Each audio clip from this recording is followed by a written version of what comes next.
everybody. Welcome to Shadow at Night. This is Thursday, April the 3rd, 2025. And on the show tonight, Tamara Lich and Chris Barber were both found guilty this morning of mischief.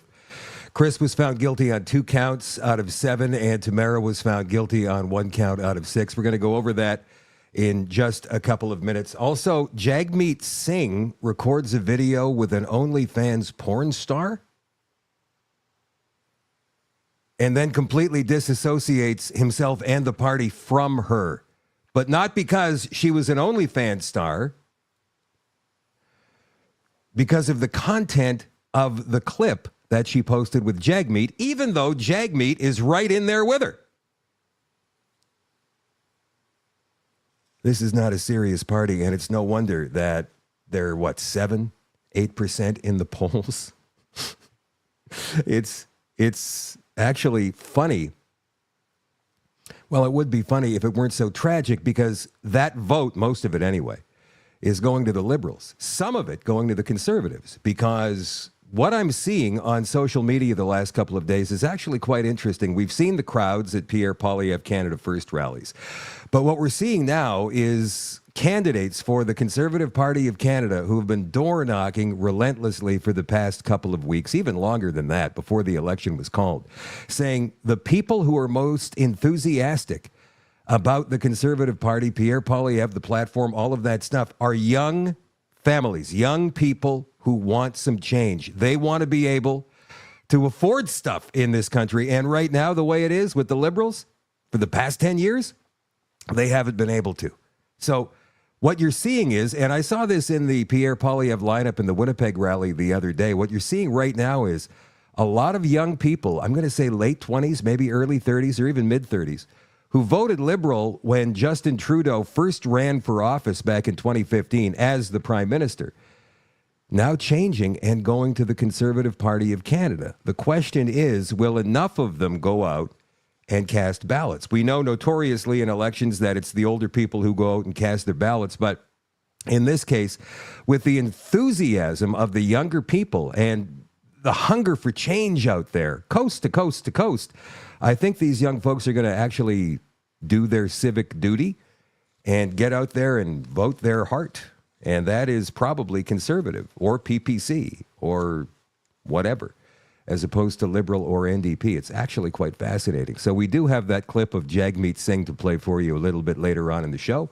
As always, the Shadow at Night live stream is brought to you by Canada Nano Silver, CanadaNanoSilver.com. Silver is amazing. It has several natural health benefits, and it's been used for hundreds of years for health and healing. That's the main reason they made silverware from silver. But seriously, this nano silver from Silverceuticals is the best and safest silver you can find. There are hundreds of studies and reports on it. I've read some of the studies myself, and it's mind-blowing. One of the things that sets Silverceuticals apart is that it washes out of your body in 24 hours. No silver buildup and no turning blue. And it won't even harm the good bacteria your body needs. It's so effective they can use very small concentrations of silver, like 10 and 32 parts per million, and still outperform other silvers that have up to 3,000 parts per million. It's safer and more effective at the same time. It is an incredibly small particle that is small enough to work through your body, but big enough not to fall out of suspension. They infuse it into almost all of their products. It works in facial serums, toothpaste, gels, and even gummies that work to help your immune system. To get a hold of Kevin and Anna, order some products, or just find out some more about these awesome products, get a hold of them, 204-808-9292, or you can go to the website, CanadaNanoSilver.com. Or if you're in the Calgary area this weekend, you can see them at the National Women's Show, BMO Centre, Stampede Park, on Saturday from 10 till 6, Mountain Time, of course, and on Sunday from 10 until 5. Now, Anna tells me that they still have some of these free tickets to give away for those of you in the Calgary area or planning to be in the Calgary area this weekend. If you want them, and there's 4 left, I think, out of, I'm not sure how many, I forget, but there's only 4 left now, and there could be less right now. I don't know, because Anna sent me this message hours ago. But if there are still 4 left, you may be in luck. Get yourself some free tickets for the National Women's Show in Calgary this weekend by going to the Contact tab on the website, CanadaNanoSilver.com. You see it there? It's right up there in the top right corner. So you click on that link and you send a message to Kevin and Anna saying, I want those tickets. And then hopefully you get them. They'll set you up. I'm not sure how they're doing it, if they're meeting you at the door or in some coffee shop someplace in Calgary, but they will get you the tickets if you go ahead and hit the contact tab in the upper right-hand corner of CanadaNanoSilver.com. All right, so let's throw this up on the screen here. Patriot Smoothie / Right Blend was covering this today, Tamara Lich and Chris Barber's verdict in Ottawa, and here's what he had to say. And he does some fantastic work. He just dropped a video like 23 minutes ago. I haven't had time to edit yet. It's about 16 minutes long. We'll play part of it at least for you to get the general vibe of what happened today. But here's what he put on X earlier. Canadian heroes and Freedom Convoy organizers Tamara Lich and Chris Barber, the verdict. Tamara Lich beat 5 of the 6 charges, and Chris Barber beat 5 of the 7 charges. So number 1, did counsel to commit mischief, not committed. That charge was stayed. Number 2, did counsel to commit indictable offense of intimidation, not committed. Both found not guilty. Number 3, did counsel to commit indictable offense of obstruct police, not committed. Both found not guilty. Did resist or willfully obstruct police officer in lawful execution of duty. Both found not guilty. Did wrongfully and without lawful authority for purposes of compelling one or more persons to abstain from something they had a lawful right to do, block or obstruct one or more highways. Both found not guilty. Did commit mischief. Both found guilty on that charge. And did counsel disobey court order, not committed.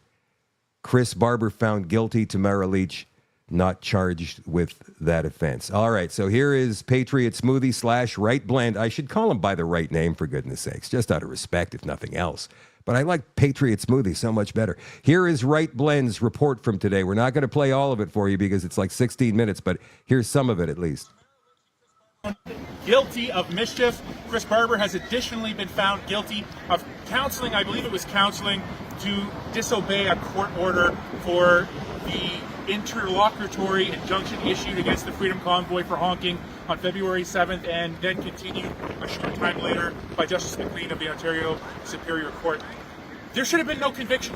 There shouldn't have ever been a conviction. We should have never gotten to the point in this country where the Freedom Convoy was necessary. But guess what? It was, because where were we at that time? We're in a place where people had to choose between taking an experimental procedure and their job. And that's not a choice. That's not informed consent. That's coercion. That's not okay. That's not in line with fundamental freedoms and respect of bodily autonomy. That is an egregious violation of those things. And it was not justified. So the Freedom Convoy is what happened as a result of it. And unfortunately, Tamara Lich and Chris Barber today, Canadian heroes through and through the whole time, but they've borne a huge sacrifice today.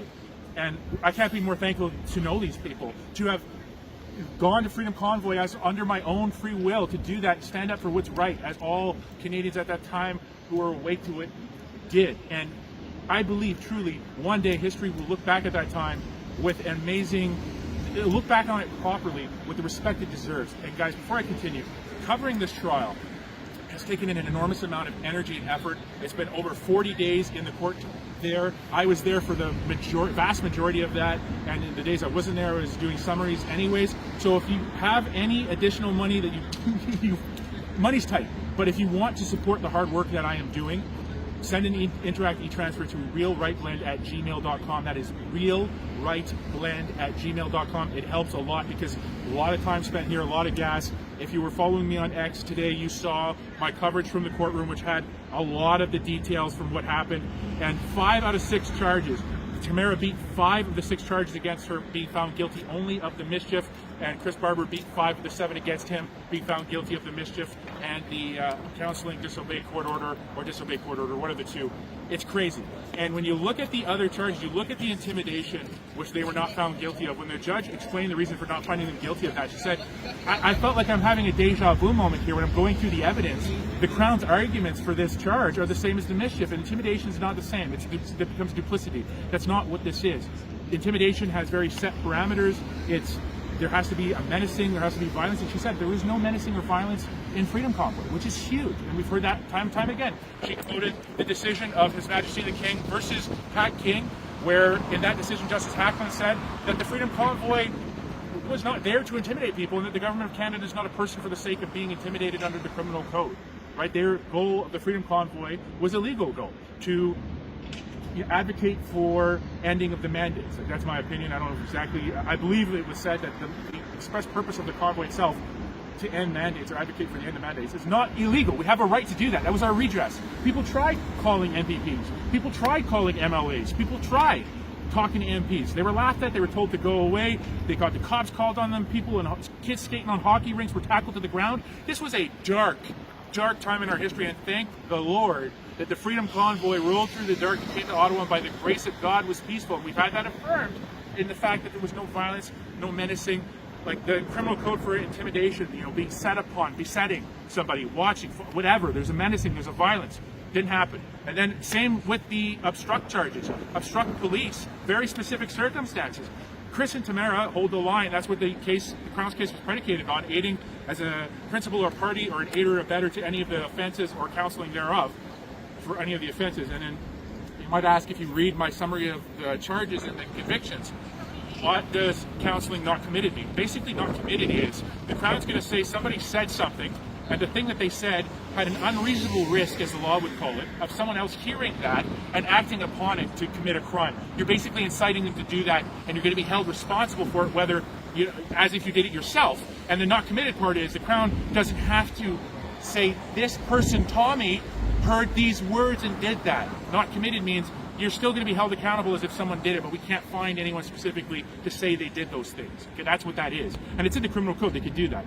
It was thorough. The judge spoke extensively about the case law. I mentioned Poilievre in Alberta, how the judge over there found him the mischief defense, the statutory mischief defense, that if you go to have a communicative purpose, something that would be for the purpose of communication that would otherwise be a mischief, you could be defended from it. In fact, Mr. Greenspan, who is a lawyer for Tamara Lich, argued that in the front of the Court of Appeal for Ontario in R.V. Trombley 2010, I believe, where the statutory defense for mischief in the code, the criminal code, actually came to be litigated there and to be understood to protect messages that would otherwise be mischievous for the purpose of communication. Now, the judge ultimately disagreed with the defense's position for the statutory defense of mischief, finding the accused guilty of mischief, but they were not guilty of the counseling mischief. And I kind of skipped the justification for that, but from what it sounded like, the Crown requested that counseling charge for counseling others committed mischief not committed would be stayed on the condition that the people were found guilty. The accused, Chris and Tamara, were found guilty of the substantive charge of actual mischief. So in that case, that's why I think that was count one was stayed. The other. So that's another 12 minutes. If you want to see the whole thing, you can go to Right Blend's YouTube channel or find him on X or on Facebook. He does a fantastic job. And I think a few bucks towards his cause would be a good idea, because the thing is, we've got people all across the country now, and I'm so very proud of this. We've got people all across the country now who are covering stories that you're never going to find on the left-wing corporate media. And they're covering them in a way that is right on the ground, in real time. Look at this, for example. This is Pierre Poilievre's lineup for the rally today in Oshawa, and who was it? The Pleb. I think the Pleb went down there and covered it. So this was taken 2 hours before the doors even opened for that rally. All right, guys, we are outside of the Ryan Terminal right now. 2 hours before the event. Hello, everyone. Look at this lineup here. How's it going? I just want to show you guys the size of this lineup here. 2 hours before the event. Hi, everyone. Hello. Yes, after, let me just show this line, this crowd. Let's go. You guys ready for tonight? Are you guys pumped up? Look at this crowd. Let's go. Hello. The club has arrived. Yes, I have. Let's go. We're going to have ourselves a rally tonight. Look at the size of this crowd. This is 2 hours before the event starts, and it still goes. Yes, after. I just got to show this line. I just want to show this line first. Look at this. 2 hours before the event. 2 hours, folks. This is not half an hour before the event. Thanks for coming. Thank you, thank you. Look at this crowd, look at this crowd. Let's go. Yes, high fives. Yes, let's go. Look at this crowd here. Let's go. Look at the size of this crowd. And it's 2 hours before the event starts, all right? Yes. What? Yes, yes, yes. Just let me show this crowd. And they're still coming in. Let's go. It's fun to see the joyous faces of people, weirdly joyous, standing in line in the cold for 2 hours before the doors even open to see somebody, anybody. Doesn't matter. In this case, it happens to be Pierre Poilievre, who was in Kingston last night. We showed you the lineups from Dacey and the pleb yesterday in Kingston, waiting to get in to see Pierre Poilievre. Here's a bit of what the rally looked like last night.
Amazing. Don't you find that incredible? I do. He's a politician. I mean, since when have you ever seen anything like that in Canada? And don't try to tell me the polls have him behind. That is absolutely ludicrous. There is no way when Pierre Poilievre draws that kind of a crowd to his events and Mark Carney can barely fill a bar. Seriously. There's absolutely no way that these polls are right. There's none. So if I'm you and I'm planning on making a change in our government, don't look at the polls. I've stopped looking at the polls because I believe they're compromised. I believe they're compromised by the Chinese. I do. I have no proof, and I have no reason to be saying that except for what we see on paper. There is on screen. There is absolutely no way that polls change that much in such a short period of time just because of a new leader. I could see it if it was somebody young and charismatic with great ideas, completely and totally divergent from what Trudeau has been throwing out at us for the past 10 years. But no, not at all. It's an older banker. An old white banker, which goes against all of the Liberal supporters, don't you think? Who lies? He says one thing in Western Canada. He says another thing in the Maritimes. He says another thing in Quebec. And it's all on tape. Do these Liberals think that we can't see the internet? I guess that's the way they want it, but we can still see some of it, damn it. We can still see some of it. Here's Poilievre this morning making another campaign announcement, cutting the GST on new Canadian automobiles. Watch. Today that a new Conservative government will eliminate the federal sales tax on Canadian-made automobiles. Everyone who's looking to buy Canadian, to support Canadian workers, will be able to save money as a result of this announcement. Axing the GST on a $50,000 Canadian-made automobile will save $2,500 to the car buyer. By saving cash-strapped Canadians' families their hard-earned money, we will increase demand for Canadian-made cars and keep more workers on the job. And I'm calling on the premiers to match our policy and remove their portion of provincial sales tax on Canadian-made automobiles. This will have the double effect of supporting workers in the auto sector and also tackling the Liberal inflation crisis that has made everything more expensive. Both federal and provincial sales taxes, were they removed, would save up to $7,000 for the purchase of the average $50,000 car. It's not a bad idea. Instead of the government building and selling cars and houses like a communist country, how about we just cut your taxes? $7,000 you save on a $50,000 automobile. That's actually pretty good. You know what I forgot to do? I forgot to say hello to some people. So let's go quickly. Barb, hello. How are you doing tonight? Derek is watching in Kamloops. Hello, Lucette. Dolores is watching and checking in from Calgary. She says, hello, Doug. Hello, Leanne in Langley, British Columbia. Nancy is watching tonight. Marta is watching on Vancouver Island on Facebook. I know many of you are watching on X as well. Don't forget to like and share. Get it out there to as many people as you possibly can. Also, over on Rumble, Nana Sue, Susie Q, Buckster 59, Cosford, Esky Dogs, Bright Can News, North Scotty, Notable, Mouth of the South 123, Bread Bag 33. If you guys are watching on Rumble, hello, thank you very much. And don't forget to share this out as much as you can. People need to see this. This is stuff you're not going to see on the left-wing corporate media. Well, most of it anyway. Take, for example, this next clip that I'm about to show you. And I debated on whether or not I should put this on. But it just goes back to yesterday's story about how the Liberals were so very, very happy about the carbon tax being removed and gas prices coming down all across the country. But they so defended it up until about 5 minutes ago. So let me show you a clip of Justin Trudeau. It's not going to last long, don't worry. And there's a reason I'm playing this. I'll show you a clip of Justin Trudeau trying to explain the carbon tax to us idiot Canadians. Here you go. Everyone seems to be talking about the price we've brought in on pollution. Nobody is talking about the Canada carbon rebate that puts more money in the pockets of 8 out of 10 families across the country than the price on pollution actually costs them.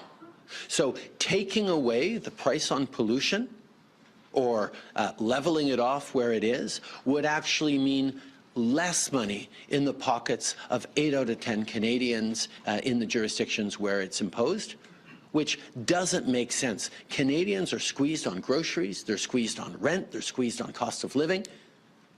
We are putting more money in their pockets 4 times a year with the Canada carbon rebate, and we're going to continue to do that. So what are you going to say to Mr. Okay, no. It's like I pushed stop a couple of times and it wouldn't. I thought, what the hell is going on? How come I can't stop this video? Trudeau's taking over my computer. They defended it. They went to the Supreme Court over it. They spent millions and millions of dollars to impose it. And now they just, well, I was about to say repeal it, but they haven't repealed it. That would take an act of parliament. They've zeroed it. So the apparatus still remains in place. The law is still there. They can reimpose it anytime they want. Not that they will.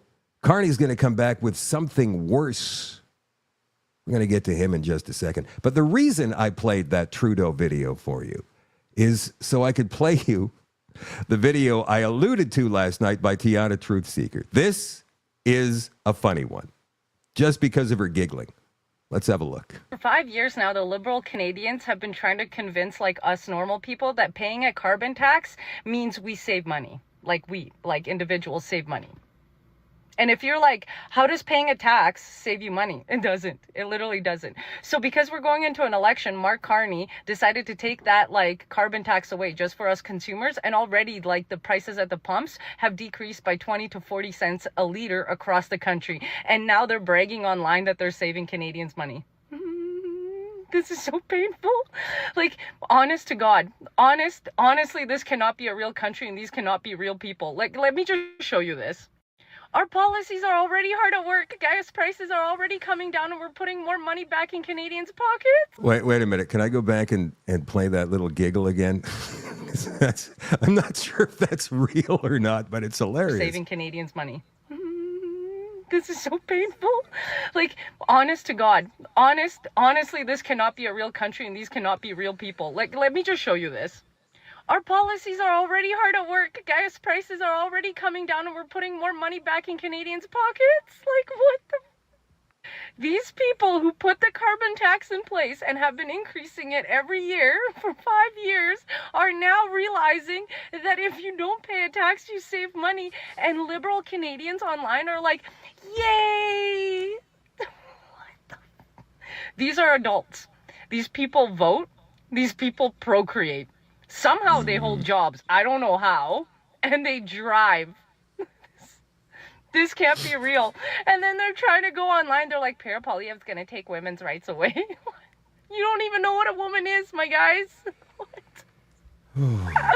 Canada's not a serious country. Please, let's make this election too big to rig. Like, we cannot do this anymore. We cannot go on like this anymore. Liberals have evaded all logic. They've yeeted logic, like, out of the atmosphere. There is no logic. It's just gaslighting and NPC behavior and just repeating of whatever the CBC says. And then if you challenge their thinking from, like, a year ago when they were trying to convince us that paying more taxes would save us money, they don't even... They're like, I didn't do that. No, you guys... These people cannot be real. Like, you cannot be real. How do you hold a job? How do you pay taxes? Like, how do you pay bills?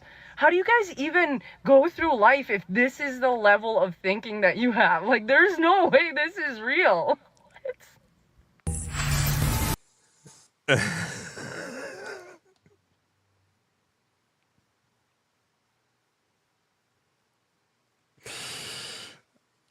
I don't usually get such a kick out of her video. She's cute and informative and thinks about things that most people don't. But this was great. I hope it gets seen like millions and millions and millions of times all across the world because it's absolutely awesome. Now, the energy that we've seen in the last few videos I've put up for you has been extraordinary. Positive, happy, except for the Trudeau. So here comes Carney talking about reciprocal tariffs on Donald Trump, even though story from left-wing corporate CTV yesterday says Canada exempt from Trump's sweeping reciprocal tariffs. PM Carney promises countermeasures to auto sectoral levies.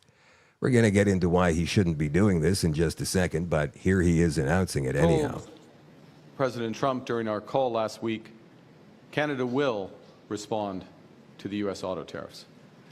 And today I'm announcing that the Government of Canada will be responding by matching the U.S. approach, with 25% tariffs on all vehicles imported from the United States that are not compliant with CUSMA, our North American Free Trade Agreement. And on the non-Canadian content of CUSMA-compliant vehicles from the United States as well. Our tariffs, though, unlike the U.S. tariffs, will not affect auto parts because we know the benefits of our integrated production system. And they will also not affect vehicle content from Mexico, who is respecting the CUSMA agreement. Mm-hmm. Oh, there's one more clip of Carney that I need to show you.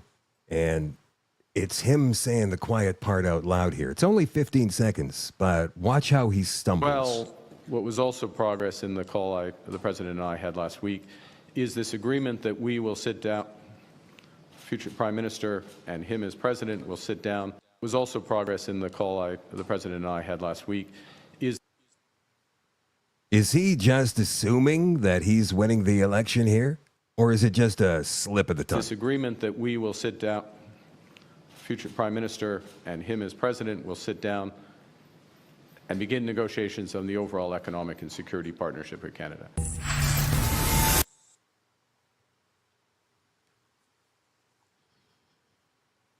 You can't rig a federal election in Canada. Why not, Shadow? Because there's no voting machines or voting counters in play. It's all paper, pen. You make your X, they are hand counted. All of the ballots are hand counted and then double checked and triple checked. And there are people watching the watchers. So you can't rig a federal election in Canada like that, like you can in the United States because of the voting machines and provincial elections in Canada, but not a federal election. Still the old school way of doing it. So how can you rig an election then? You can make people believe that your party is leading, that it's suddenly because of the excitement of Mark Carney, a brand new leader for the Liberal Party, your natural governing party, Canadians, a brand new leader with brand new ideas, who's got years of experience as a central banker. You can make Canadians believe that because of this guy, that your party has somehow and Justin Trudeau was so horribly unpopular, which is true. But that guy makes your party jump in the polls 25 or 30%? No. Now, we know the NDP is down, and generally speaking, the NDP and the Liberals split votes, right? The NDP is down. We're going to get to Jagmeet Singh in just a second. The NDP is down to 7, 8% in some cases. So if the Liberals took all of those votes, all of the 12% that the NDP has choked out in the past few weeks, that would still only put them at 32 or 33%. Remember that the Liberals were suffering right down there with the NDP around 20, maybe 21 or 22%. But to see them at 45 or 50, well, the Conservatives haven't really lost anything. They're still at 40, 41% in many of the polls. Somebody's lying here. Outright, blatant lies. And the only proof we have, I suppose, is the turnout at rallies across the country. Jagmeet Singh doesn't have anybody showing up, maybe a dozen people. Oh, I've got a great clip as well from one of Jagmeet Singh's rallies or press conferences or whatever it was he's doing. Not from him, but from the person, one of the people standing behind him. You know how the politicians have got people standing behind them wherever they happen to be. If they're at a factory, they got all the workers behind them, all that stuff. Well, one TikToker zeroed in on one of the people standing behind Jagmeet, and we're going to get to that in just a second. But Mark Carney should not be imposing any tariffs of any kind on anybody. As a matter of fact, he shouldn't be doing anything at all right now. He has zero mandate. He has not yet met Parliament, and we're in the middle of an election. This is called the Caretaker Convention. Now, I know I've brought this up before, you guys, but I think it's worth bringing it up again for people who missed it the first time. In Canada's form of democratic government, and this comes, by the way, straight from Canada.ca. The legitimacy of the government flows from its ability to command the confidence of the House of Commons. Following the dissolution of Parliament for an election, however, there is no elected chamber to confer confidence on the government. Given this fact, and the government cannot assume that it will command the confidence of the House after the election, even though Mark Carney seems to be, it's incumbent upon a government to act with restraint during an election period. This is the Caretaker Convention. By observing the Caretaker Convention, governments at the end of their current mandate demonstrate respect for the democratic will of the people. He is not, none of the Liberals are, demonstrating any respect for the will of the people. The caretaker period begins when either the government loses a vote of non-confidence or Parliament has been dissolved, either as a result of the Prime Minister asking for dissolution or because of an election date set by legislation. It ends when a new government is sworn in or when an election result returning an incumbent government is clear. Exercising restraint does not mean that government is prohibited from making decisions or announcements or otherwise taking action during the caretaker period. To the contrary, the routine operation of government must continue and necessary business must be transacted. In the event of emergencies, including natural disasters, nothing about tariffs in here. The government must have a free hand to take appropriate action to ensure the public interest, notably the safety and security of Canadians, is preserved. Again, nothing about tariffs. It's about natural disasters, for goodness sakes. In some cases, exercising restraint may require the government to take action to preserve options for the future. For instance, it may be necessary to take steps to preserve appeal rights and legal proceedings to follow or to allow for further consideration of the government's position. To the extent possible, however, government activity following the dissolution of Parliament in matters of policy, expenditure, and appointments should be restricted to matters that are routine, non-controversial, urgent, and in the public interest. Now, I suppose he could argue that this is urgent and in the public interest, but not really. Reversible by a new government without undue cost or disruption, or agreed to by opposition parties, which obviously has not happened. So Mark Carney, in my opinion, is acting outside of convention, but not necessarily outside of law.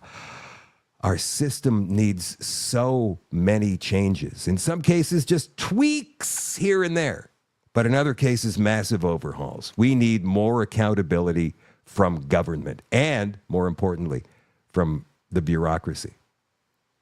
Now, this is something said to me by our buddy Michael, who's one of my main content providers, let's say. We've got people looking for content all across the country. And I've got, I'm going to say, anywhere between 12 and 20 people who feed me stuff on a daily basis. And Michael is probably one of the top guys who does this. And he found this Substack. It's called The Quill, The Iron Quill. And this was written about a week and a half ago. Guy in Saskatchewan, I think, or maybe a woman in Saskatchewan for that matter. I don't know. But it says, now, regarding what we talked about last night, Mark Carney's housing plan for Canada and all those tenement-style houses he wants to build, these modular homes in large areas, Toronto, Vancouver, Montreal, Ottawa, Calgary. He wants to reduce rural population and increase urban population because that's the plan, the smart city plan. He's following it. And municipal governments, I think, unknowingly, in most cases, are following it as well. The UN plan, the ICLEI plan, the Partners for Climate Protection, and the Association of Canadian Municipalities. Mark Carney doesn't want to lead Canada. He wants to conquer it. And his first target isn't Parliament Hill. It's Saskatchewan. Interesting. This isn't about climate. It's not about unity. It's not about power. Sorry, it's about power.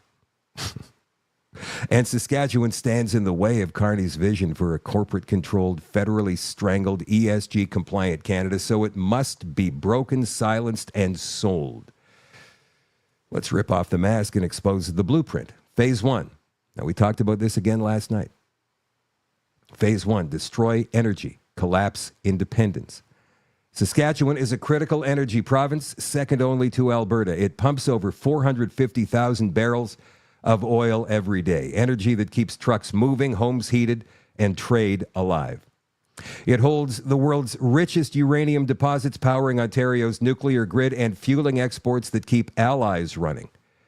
Mark Carney's ESG crusade isn't about cleaner air. It's about control. His policies will choke oil investment, cancel projects, cripple uranium production with red tape and carbon compliance. Once Saskatchewan's energy is strangled, Ottawa swoops in with green transition funding. Hang on, let me get rid of this here. Maybe it'll brighten up. Oh, it did. There it is.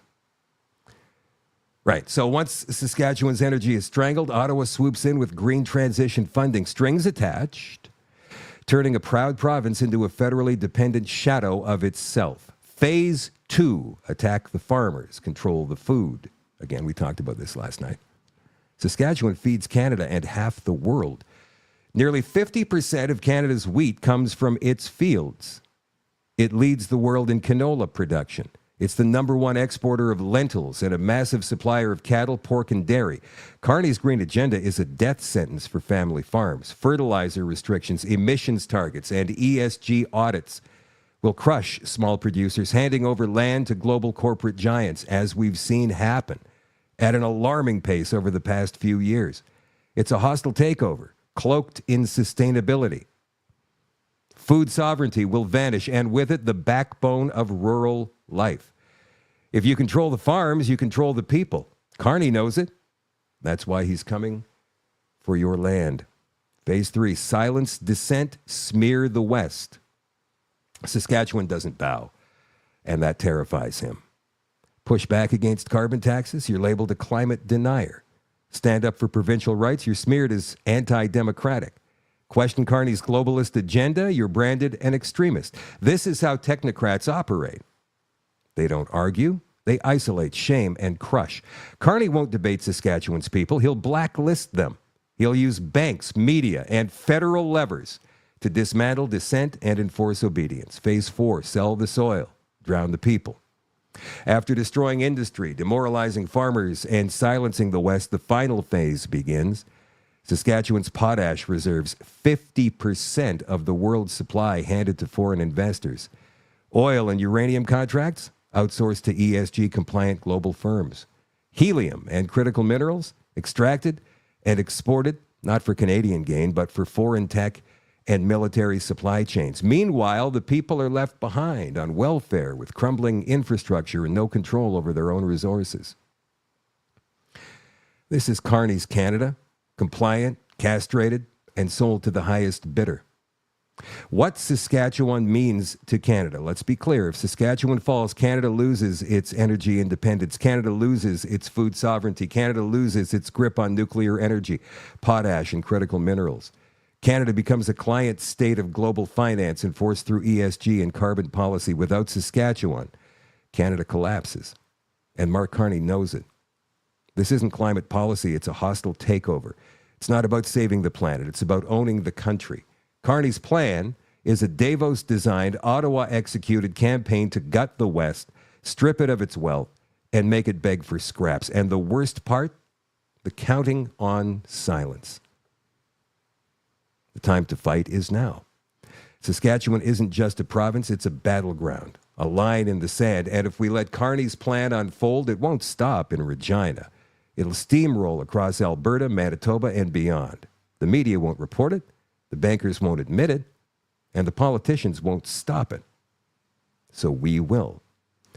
No more silence, no more submission. Saskatchewan must rise, and the nation must stand with it, because if we lose the West, we lose the country. And the Iron Quill says, and I, for one, will not watch this land be handed over without a fight. Well, Iron Quill, how do you feel about separation? How do you feel about going along with Alberta? Because I think that they're going to vote for independence if the Liberals manage to pull off this election somehow, some way. And look at this story, interestingly. From the Western Standard Pipeline Paradox, Brookfield, this is Carney's old country, and he probably still has shares in the company. Did I say country? I meant to say company.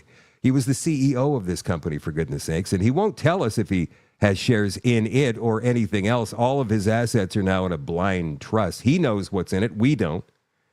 I would imagine that he still has millions of shares in Brookfield. Brookfield to buy U.S. pipeline giant as Carney refuses to repeal Bill C-69 pipeline ban. Wow.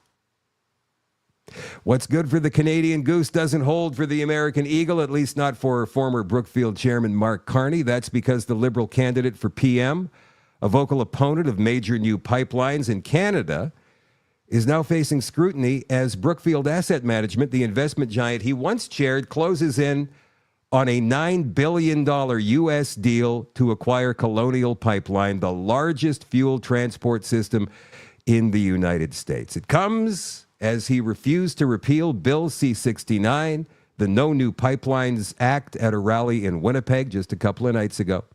Under C-69, Carney would maintain a tanker ban on Canada's west coast that effectively kills oil export pipelines from Alberta, including Northern Gateway. Citing anonymous sources, Reuters reported that a deal with Brookfield to buy Colonial is imminent, possibly around the April 28th election. In a twist of supreme irony, the deal includes Caisse Dépôt et Placement de Quebec, 16.55% ownership stake. Why? Because Quebec's pension plan is committed to divesting itself of oil and gas assets. This is just so dicked up. Both Brookfield and CPDQ, along with co-owners Shell and investment firm KKR, declined comment. Quebec's CDPQ bought its stake in Colonial for $850 million in 2012 from ConocoPhillips. Mark Carney is dirty. The man is dirty. Why is he doing this? He's probably doing it for the money. But he's also doing it because he's a net zero climate zealot. And he wants to run Canada. He wants to make Canada an example to his Davos friends of how things can be. How a beautiful public-private partnership can work constructively as well. Now, I've got a video here talking about what's going on in Australia. Let me see if I can find it here. Yeah, Nicola Charles of the White Rabbit. She's talking about Australian property being taken away from the property owners. And the property owners don't even realize it. She's in conversation on Freedom Train International with Jim Ferguson a couple of weekends ago. Watch. Leadership between them, same as the UK for decades, have actually stolen everyone's homes and properties in Australia. And the problem I have and we have is that Australians just don't know it yet. Now, lots of people in the media and lots of people in law are starting to expose this. And they did it in a couple of very sneaky and, again, deceptive ways. And of course, because under the law, ignorance of the law is no excuse. There's nothing the everyday person can do. So the first thing they did is they recently changed all of the paper title deeds, the parchment paper title deeds owned by homeowners. And this is 100% of Australians, rich and poor, 100%. What they did is they instructed banks and solicitors to take a big stamp that says destroyed, no longer legal, and stamp out all of those paper parchment title deeds. So never mind the property itself, in a safe at your bank or solicitors was your parchment paper, in itself a valuable document, right? Because then you've got the same rights on the land that the Crown had. It's sort of a continued title through everyone that's owned it. You have the same rights and privileges on your land, the freehold land, as the Crown had when they sold it to you. So this Albanese Labour government have cancelled all those parchment paper title deeds. They then sold the Title Deeds and Lands Office to an Australian super fund, again, corporations and big business. And now what we found out is that they've changed the language. Even on the digital titles, they're sort of allotting people who've already owned their home, they've paid off their home. They're giving you these digital lot numbers in Australia with your name next to it, except they've changed the language, Jim. And this is the biggest heist, the theft of other people's property I've ever seen. They've changed the language from in fee simple, no one would know, means freehold. And they've changed it to fee simple, which means leasehold. So you now own your property only by leasehold. You own it with the government. It's so they can mandate things like smart meters because, you know, you're just a leaseholder. It's so they can do things like put native title liens on properties, despite the fact Australians in a federal referendum voted no against the Voice to Parliament referendum, which was all this native title stuff. The government's just going ahead with it anyway, this time state to state. And so on paper, Australians have had their homes and land stolen from them. And most of them still don't know because they've got them tied up with reality television stars, what's happening at the footy, and all of the riots going on in the UK. And they've been robbed, Jim. They've been robbed blind right under their noses. It's absolutely revolting.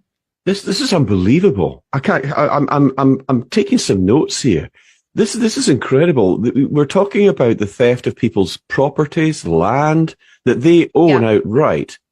And they're doing this so that they basically can have power over those properties to put in things like smart meters, and effectively, they no longer really own their properties and land. Is that right? It goes so far that it can prevent a person from leaving that land or home to their children. That's what they've done. Wow. So, you've all heard of the Great Taking, right? Well, this is extraordinary. I mean, we thought in Australia, particularly here in Victoria, because we'd had the world's greatest lockdown. Well, it wasn't great, but it was very, very long, that we'd suffered enough, that we'd really been through it. And like everywhere else, we're going through these vaccine adverse reactions, and it's absolutely heartbreaking.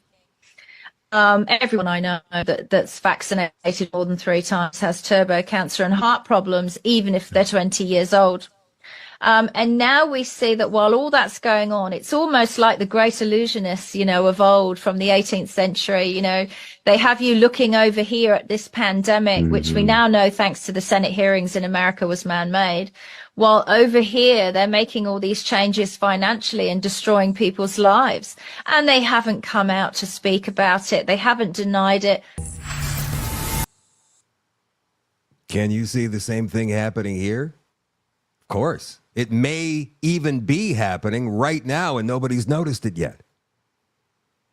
This is their plan. This is the Wildlands Project. This is mega regions through the Century Initiative. Showed you guys all that stuff last night. Now look what they're doing. Look what CRA is doing. Here's a TikTok video put out by Advise Agency today. She is an accountant. She's been doing it for 20 years, she says, and she's never seen anything quite like this. Good morning, everybody. I'm making this video because I just got fed up. I've been doing income tax returns for a long time. Think about it, over 20 years of my life. And I have never seen the Revenue Canada come after people the way they have been.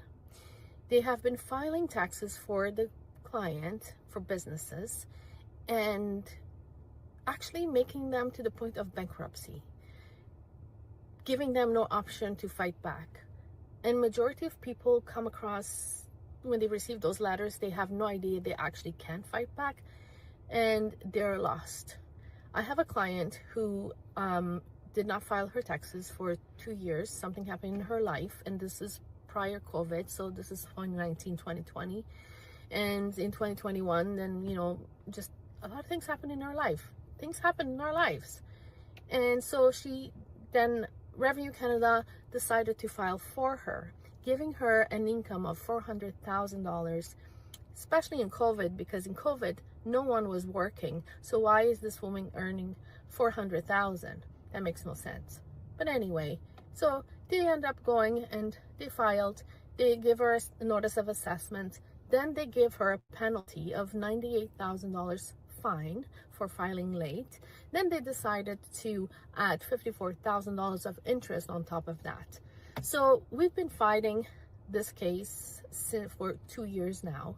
We refiled her 2019 and 2020, saying that no, she did not earn $400,000, and they took no deductions off this income. They sent her a bill again, and they actually went into her bank account, froze her accounts, took all the money left that she had in her account, and she's about to become homeless. This is unfair, and I'm fed up.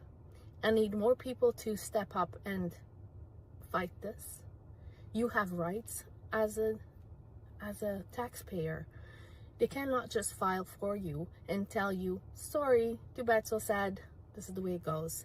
I filed her 2019 and 2020 and 2021, and we've been filing it since. Now, Revenue Canada decided that they will not accept her 2019 filing. So she's really been wronged. My question to you is, how many people do you actually know that Revenue Canada has come and ruined their lives? How many people have gone bankrupt because Revenue Canada decided that you owe so much money? Majority of people have no idea they can fight back and say, no, I have a right, I have proof, and I'm going to fight this. This is becoming so unfair. So many things that it's been happening behind people's backs. We're also busy thinking, of tariffs and so many other things, while Revenue Canada sneaked in there. And they're just applying rules that actually are not even legal. Did you know now that if you, as a business owner, if you have not filed your taxes for 2 years or your HST, and if you have a refund, they'll keep it. They said sorry, but you're a specified person, we're keeping your return. But if you owe them, they will charge you plus interest plus penalties. And if you don't pay them, you will go to the collection agency. After they send out the letter, and if you don't reply and do nothing about it, they will come into your bank account and freeze your accounts and take whatever money you have left, or if you have tons of money, they will take it all. But I'm here and I'm pissed off and I'm sick and tired of having people come into the office crying. Their entire life has been messed up. This is so unfair. If this is happening to you or anybody you know, we need to come together.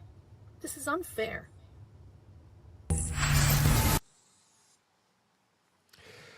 Income tax needs to go. The banks need to either be declared as a utility, or they need to be regulated harder. And when I say regulated harder, I mean they can't do this. Wait a minute. Regulated harder. No, you don't want them regulated harder by a government. What do you do about the banks? Nobody ever talks about the banks or the credit card companies. What are we going to do about them? How much credit card debt do people have? I think the average Canadian owes something like $15,000 on credit cards that they'll never pay off because those interest rates are still up there at like 19 or 20%, which is absolutely criminal. Not on all cards, but definitely on some of them. My dad used to say, make sure you pay off your credit card every month. What if you can't? What if you need that line of credit to be able to pay for food, rent, gasoline so you can get to work, so you can give the government even more money? No, this needs to change. Donald Trump had a great idea about eliminating income tax a few months ago, and I haven't heard much about it since then, but I think it would be great if he's able to pull off this tariff thing. The world is fighting back, it seems. In France, they're talking about not investing in America anymore. They're trying to isolate America now. Europe, anyway, which is very interesting. And Mark Carney would rather have us be part of Europe, the European Union, than part of America. And believe me when I tell you that we are going to have, as Canadians, a choice to make in the next 12 to 18 months, depending on what happens with Alberta and what happens with this election, obviously. But I think it's going to be, we go with the EU and China, or we go with the United States of America. So look at this. Here's Jagmeet Singh. This came from the Toronto Sun today. OnlyFans content creator joins Jagmeet Singh on the campaign trail. And here is that video. Proud the American military does not get to decide what goes on inside our borders because we don't vote for them. And Palestinians deserve the exact same thing. And I know you feel similar. Absolutely. Should not be selling or buying from a country, especially a Netanyahu government that violates human rights. We should be sanctioning those that are involved in these war crimes. Why are we buying and selling arms to a place that doesn't respect international borders? The points are actually things that we put forward either in a motion or we put forward individually. The censorship going on right now with Palestinian voices is unbelievable, and we need to get out there and have our voices heard as Canadians because we have the privilege of being able to vote and really have a say in this. Get out and vote, yeah, and absolutely. We also have an important platform to help people around the world where their voices are being silenced, and we can actually amplify their voices. I encourage you to go to elections.ca, figure out where your riding is, what you need to do to vote. Appreciate that so much. Thank you, Jagmeet. Okay, so Jagmeet Singh is advocating for the Palestinian people because that has a lot to do with Canadians in the middle of a federal election campaign. And he's doing it with an OnlyFans porno star. Hey, let's be honest and call it like we see it. And here we see her Instagram page. Her name is Jessica Wetz. Well, Jessica Wetz 5. I guess there's 4 other Jessica Wetz, or maybe more. Maybe she was the 5th one to get that handle on Instagram. You want to see some of her photos? Okay, close your eyes. There's nothing nude here, but there are some provocative shots. There she is with a snake. There she is dancing closely with another girl. There she is almost naked. There she is almost naked again, half naked as a matter of fact. And there, yeah, so that's Jessica Wetz. And she's on OnlyFans. I'm not a member of OnlyFans, but I understand they do adult content on OnlyFans, and she's one of those people. So here's a story that came out a couple of hours later after that video dropped. OnlyFans creator who joined NDP campaign trail dropped over disrespectful Holocaust video. So it had absolutely nothing to do with the fact that she's a porn star. It had everything to do with the fact that she put out a disrespectful Holocaust video. This individual will not be participating in future campaign events, an NDP spokesperson told the National Post. Oh, look, there's a still from the video. So what did she say? Wetz made comments on her TikTok in a post last September comparing remarks made by an Israeli member of parliament about Palestinian babies to remarks made by Hitler and the Nazis about Jewish babies. Oh, so that's why you're doing it, Jagmeet. That's why you're getting rid of her. It has nothing to do with the fact that she's a porn star. I don't know. Speaking of Hitler, tonight on The Extension, Part 3 of Europa, the Final Battle, is about the rise of Adolf Hitler.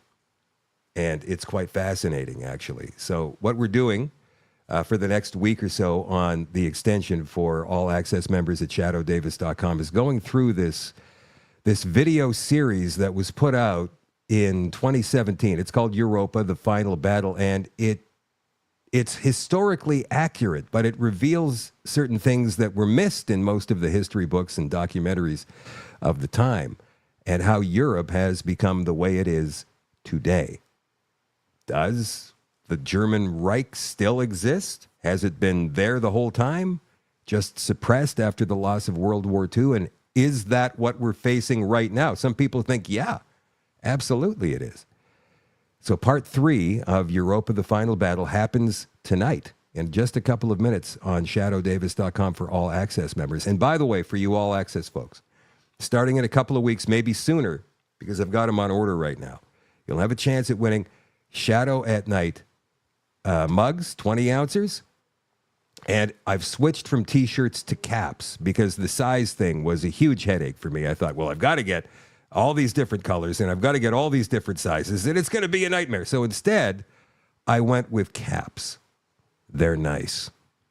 And we're going to start giving those away to all access members at shadowdavis.com very, very soon, either next week or the week after that. So thank you. And that's just for me to say thank you guys for supporting. Thank you for joining the website, and thank you for sticking with us in The Extension, which happens just after 9 o'clock every weeknight. For the rest of you, I will catch you tomorrow night at 8 o'clock Central for another Shadow at Night live stream. For all access folks, I'll see you in 2 minutes on the website, shadowdavis.com. Love you all. Appreciate you all. Bye for now.